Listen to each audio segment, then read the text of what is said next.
For West Virginia fans, Country Roads is more than just a song. It's a way of life.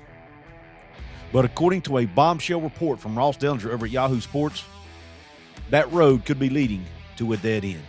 Or even worse, the ground beneath that road could be crumbling for not only West Virginia, but potentially for most, if not all, of the Big 12. What am I talking about? Well, stick around for about 10 more seconds, and I'll tell you. What is up, and welcome into this episode of Couz's Corner, your home for top-shelf college sports news and analysis around the West Virginia Mountaineers, and sometimes a little around the Big 12. Today, it's kind of involves both, to be honest with you. But according to a report by Ross Dellinger, the SEC is reaching a breaking point with college football governance. They're tired of other schools in other conferences not following the rules set forth by the recent House Settlement Agreement. We've all heard about the College Sports Commission, how they are wanting to, govern college football and make every school abide by this House Settlement Agreement, the revenue sharing cap, making sure that third-party NIL deals are all approved the right way. Well, apparently that's not happening. There are a lot of schools around the country who are not willing, or at least reportedly not willing, to sign this CSC agreement, which basically makes the entire thing null and void. It's not enforceable if every Power 4 school doesn't sign and some aren't willing to sign. We've all heard Cody Campbell come out publicly say that Texas Tech's not willing to sign. Now, I personally think that, I've been a proponent of Cody Campbell, and I've been on board with his goal or agenda to save college sports. But now, the fact that he's not willing to sign this agreement makes me wonder, is he really serious about that, or is he just trying to position Texas Tech to be in the best position to succeed? What are his real motives? I had not questioned that until now, but the more I think about this, the less it makes sense that he and Texas Tech are not willing to sign that, because Cody Campbell's more than just a donor. He's actually the chairman of the board at Texas Tech, and he has advised them not to sign it. And there are other schools apparently that aren't willing to sign it. Heck, there are probably schools in the SEC, to be honest with you. Now, all the schools in the SEC have signed that agreement, but there are schools in the SEC that are not necessarily abiding by the rules, right? But that's a whole nother conversation for another day. So let's talk about this breakaway. It's about more than just money, or this talked about breakaway. It's about more than just money. It's about control. I mentioned that they're frustrated with the College Sports Commission and its inability to enforce rules uniformly because some schools are refusing to sign the agreement. And as a matter of fact, let's just go ahead and talk about some of the quotes from the article. Some of the most prominent quotes were from the Georgia president. Here's what he had to say, or at least what Ross had to say, and along with some of these quotes from the Georgia president. In the article, it says, and I quote, "Unbeknownst to many, college leaders have created a new committee with the express mission to study the future of FBS governance and determine if the subdivision should operate outside the NCAA structure. A long-discussed move gaining more momentum than ever." Now, this meeting, for some background, this meeting took place this past weekend during some kind of NCAA board executive meeting. I don't know, but anyway, a lot of the leaders got together. A lot of the Power 4 commissioners or conference commissioners got together. School presidents, whoever, got together and met. It goes on to say, but there is perhaps something even more serious brewing. A frustration from those in many power leagues at the lack of enforcement from the NCAA and College Sports Commission, too, over allegations of tampering of college athletes, eligibility rulings, and the circumvention of the industry's new roster spending cap. For some, a solution is emerging. Each conference should govern itself, enforce its own rules, and perhaps even compete solely with its own members. Now, I'm going to stop for a second. Think about that. This would be the SEC threatening to break away, only play themselves,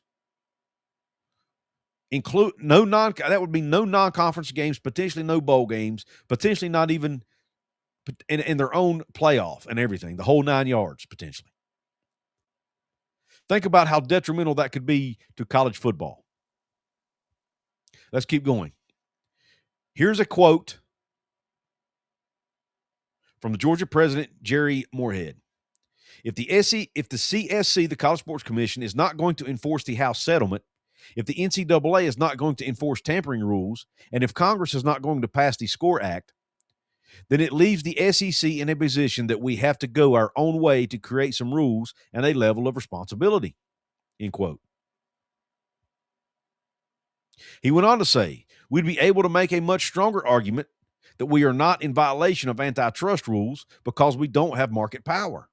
Apparently that harkens back to basically what the court said, the Supreme Court said, that the NCAA is basically committing antitrust, but the conferences are not because they're more regional, right? At least, especially the SEC. So they feel like they could get away with forming their own rules and leaving everybody else out because it would not be antitrust. There would still be competition. You would still have the other conferences to do their own thing too, right? So it's not one conglomerate against everybody else. Let's keep going. It says, while the SEC isn't alone in its dismay over national enforcement, league officials are publicly expressing their feelings, while they privately take preliminary steps to contemplate a new model.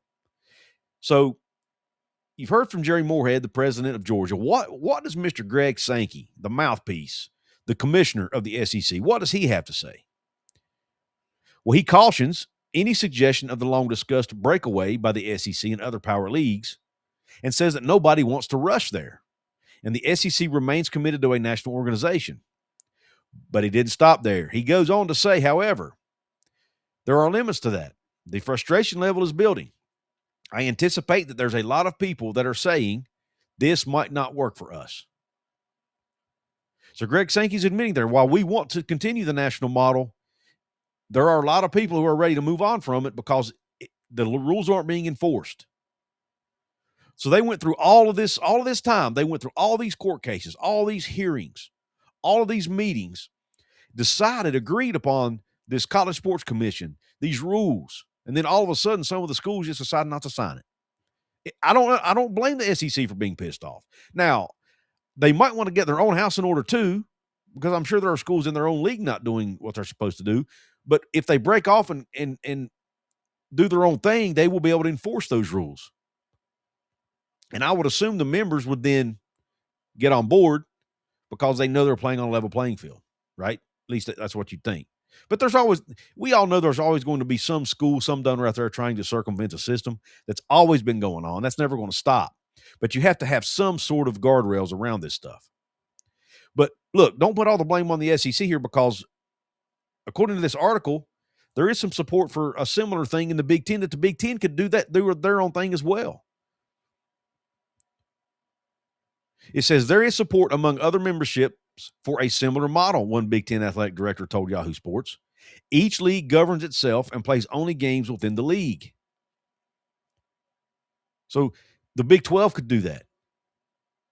The SEC could do that. The Big Ten could do it. The ACC could do it. They could just all do their own thing. How do you crown, if that happens, how do you crown a national champion? And does that mean the Big 12 then all of a sudden is going to be less relevant? Does that mean West Virginia is less relevant on the national stage? What happens to your TV deals at that point? If you don't have these marquee non-conference games with the other power leagues once a year or twice a year, however many times you do it, or those bowl games and stuff like that, what does that do to your television contract? I mean, the Big Ten and SEC are already making double or sometimes more than double what the ACC and Big 12 schools are making on their television deals. And let's be honest, the Big Ten and SEC could sustain themselves doing their own thing because of the brand value they have in their leagues.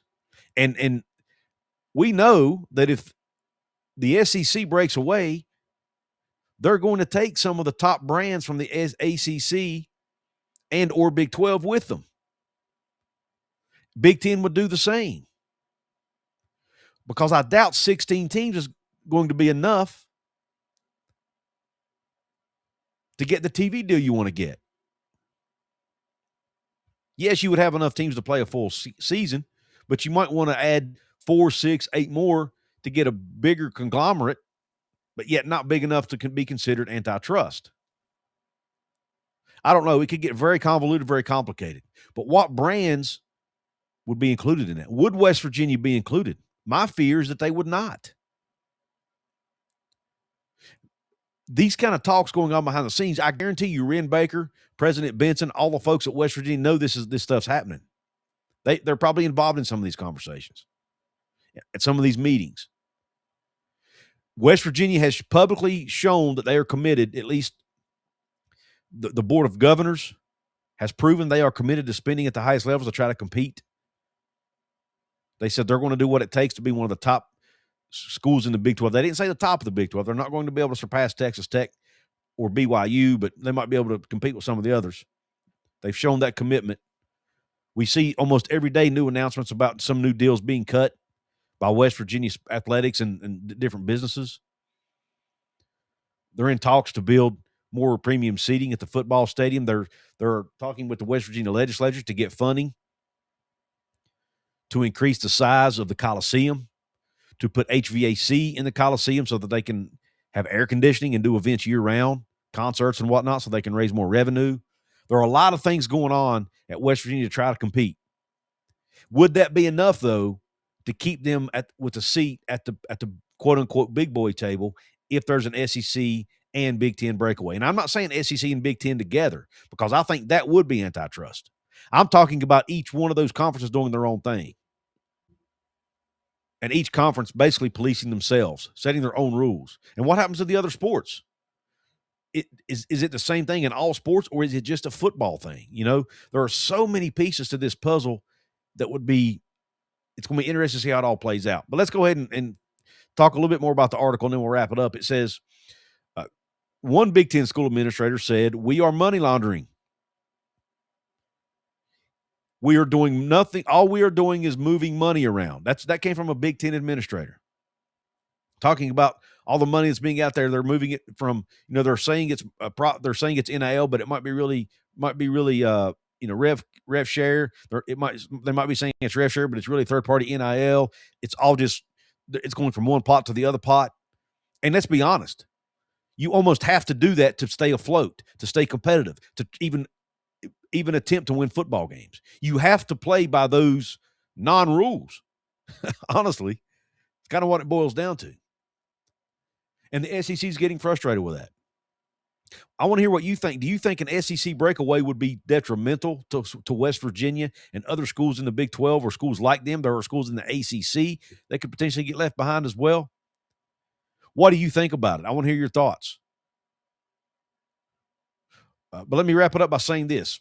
From the article, 3 power conference athletic directors, all of them outside of the SEC, as it turns out, which is a very important piece to this, told Yahoo Sports within the last week that they believe there should be no cap, no salary cap, no rev share cap, as the enforcement of it is far too difficult. You know why? Because people are not playing by the rules. Ohio State's Ross Bjork said there should be no cap. If you do that, then it's just, it basically is no different than what we have to a degree. But it's just going to make schools like West Virginia and the schools who have, lower budgets, lower TV revenue coming in, less money, smaller pockets, smaller bank accounts, smaller bags, whatever cool lingo you want to use to describe it. The schools with the least amount of money are going to get left behind if they don't put some sort of guardrails around it, and that those guardrails are actually followed. Those guardrails are actually that they stay in between the guardrails. The vehicle stays in between the guardrails and doesn't veer off the road. Right now, everybody's veering off the road. Because if you're not doing it, it's going to be hard to compete. But what's frustrating about it for me as a West Virginia fan, whose team could potentially get left behind in this whole thing, is schools like that are going to get hurt in this whole thing. And you got people out here saying they want what's best for college football, but then behind the scenes, that's not what's happening. And you got all these schools that agreed to these rules, and then they won't sign the agreement to enforce them. What are we doing here? What are we doing here? And then you got these state laws around the country. Multiple states have state laws that won't even allow the enforcement of these rules. But I would imagine that most states, if their major universities come to them and say, "Hey, we don't want to sue. We know that the state has a right to sue if the CSE enforces these rules, but we don't want you to sue." I would imagine the states would follow the school's lead and not sue. I'm making an assumption, and all states may not be the same, but I would think they would want to support their big brand schools. Now, in Texas, there's a bunch of them. You would have to have them all on the same page. Texas Tech would have to be on the same page. The other ones are private institutions, I think. Well, maybe Houston's not. But nonetheless, you get my point. Everyone has to be on the same page. Every state would have to, and that's why they need federal intervention. And even if you do collective bargaining, which might be hard, if not impossible to do in college sports, that's not going to do anything. Then you're going to have players feel even more entitled than they already are, start sitting out games and things like that. How's that going to help the sport? But there has to be some sort of agreement. I do think the players need to be involved in the discussions and in the agreement to help figure this thing out, or they're just going to keep filing lawsuits. But man, I'm really, and I know I'm ranting a little bit here, but I'm really concerned that if the SEC breaks away, that West Virginia, the team I cheer for and the team I cover and the team I'm passionate about, are going to get left behind. And if it happens, maybe it would be best if that does happen. Let's say the Big Ten breaks away, does their own thing. The SEC breaks away, does their own thing. They each crown their own champion, each play each other, only all that. And let's say all the ACC and Big 12 schools that get left out of that, assuming those two conferences expand even more, the teams that get left out, I think they should just merge together, honestly.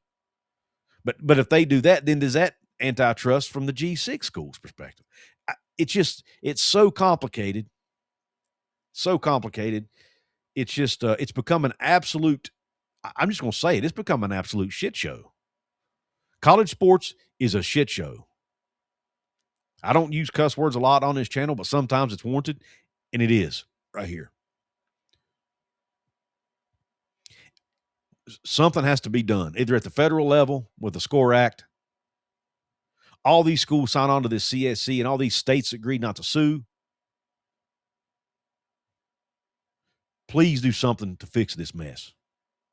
Maybe this is a warning from the SEC to try to make sure, that their message is heard, to say, look, they already threatened this once when it came to the college football playoff. Maybe they're doing it again with the governance, saying, look, we're serious about this.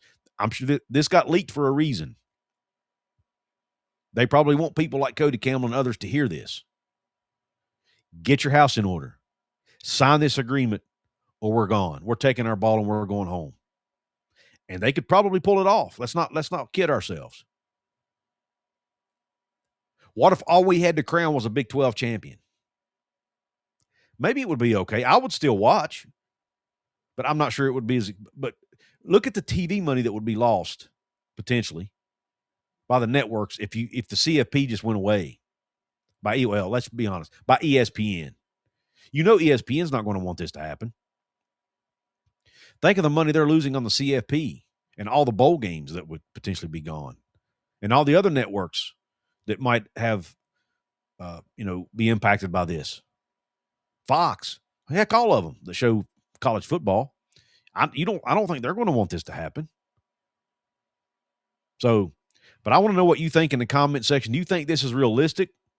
And if it does happen, where does that leave the Big 12, and more specifically, for all of you fellow Mountaineer fans out there, where does that leave WVU? Are the country roads crumbling beneath us? Are they a dead end, or is there a light at the end of that tunnel, of that road? Is there an exit ramp for West Virginia to take into the SEC or the Big Ten? I don't think it's even an option. What are the options out there? Just let me know in the comments section. Also, don't forget to support the channel by hitting the thumbs up button. It's free to do. Right below this video, there's a thumbs up and a thumbs down. If you hit that thumbs up button, it lets YouTube know you like the content. It really helps my channel grow. You can subscribe. There's a subscribe button below. I'm up to 10,200 plus subscribers. Thank you all who have subscribed. It's free. It's either white, black, or red. Subscribe button below. Click that. If you want to support me financially, you can become a VIP member, like the folks scrolling along the bottom of your screen. Chris D., T. Jinks 048, Henry Scalats, Virgil Milburn, and John Hellman. Thank you all for your paid VIP membership. There are 2 levels. You click the join button. It'll take you and show you the 2 levels, how much they cost. They're $4.99 and $2.99 on YouTube. And you can join. It'll show you what perks come with it. If you're listening on audio only, thank you. Please drop me a 5-star rating, and please follow me on your favorite audio platform, whether it be Apple, whether it be Spotify, whatever. Please follow me over there at Couz's Corner. Thanks to the folks at Rogue Sports Network for allowing me to be a part of their family. Check out the 365 Sports newsletter each and every week by going to 365sports.video and signing up, and get all of your Big 12 content all in one place. Thank you for listening or watching. I really appreciate your support. Hope the rest of your day is top shelf. God bless you. And cue Country Roads.